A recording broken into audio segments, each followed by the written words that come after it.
আজকের প্রথম প্রশ্নটি হচ্ছে, প্রিয় নবী হযরত মুহাম্মদ সাল্লাল্লাহু আলাইহি সাল্লাম কবে এবং কোথায় জন্মগ্রহণ করেন?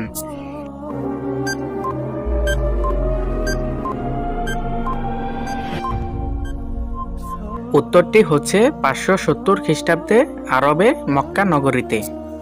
আপনাদের সুবিধা অনুসারে এখানে প্রশ্নের উত্তর শুধু বলে দেব। কে প্রিয় নবী হযরত মুহাম্মদ সাল্লাল্লাহু আলাইহি সাল্লাম এর নাম মুহাম্মদ রাখেন?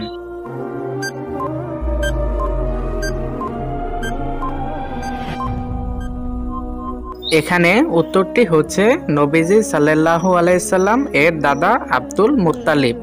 এরকম ইসলামিক প্রশ্ন রিলেটেড ভিডিও পেতে আমাদের চ্যানেলটা অবশ্যই সাবস্ক্রাইব করে রাখবেন এবং ভিডিওটি ভালো লাগলে লাইক করবেন। কত বছর বয়সে প্রিয় নবী হযরত মুহাম্মদ সাল্লাল্লাহু আলাইহি সাল্লাম এর ওপর ওহী নাজিল হয়?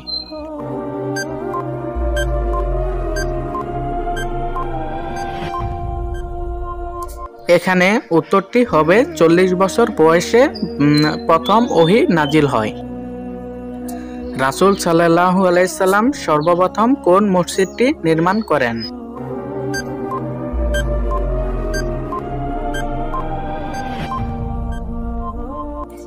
এখানে উত্তরটি হচ্ছে মসজিদে কুবা।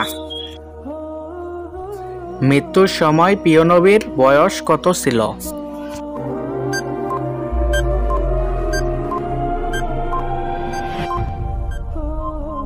উত্তরটি হবে 63 বছর। নবীজির কত বছর বয়সে তার দাদা আব্দুল মুত্তালিব ইন্তেকাল করেন?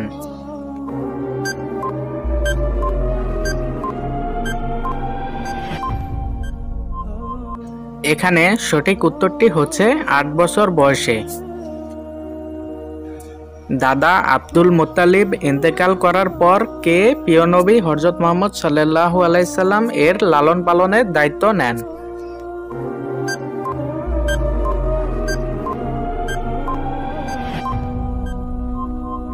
উত্তরটি হচ্ছে প্রিয় নবীজির চাচা আবু তালেব।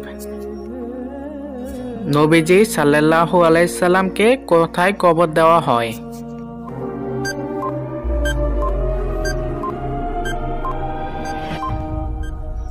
নিজ বাড়ি তথা আয়েশা রাদিয়াল্লাহু তাআলা আনহুর বাড়িতে।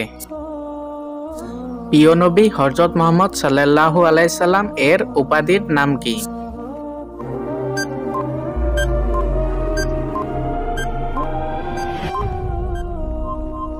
এখানে উপাধির নাম হচ্ছে আল আমিন।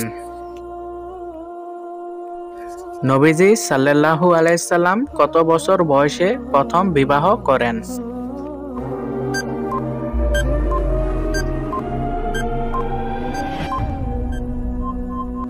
নবীজি সাল্লাল্লাহু আলাইহি সাল্লাম 25 বছর বয়সে প্রথম বিবাহ করেন।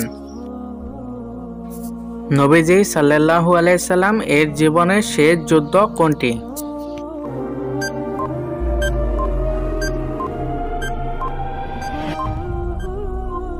উত্তরটি হচ্ছে তাবুকের যুদ্ধ।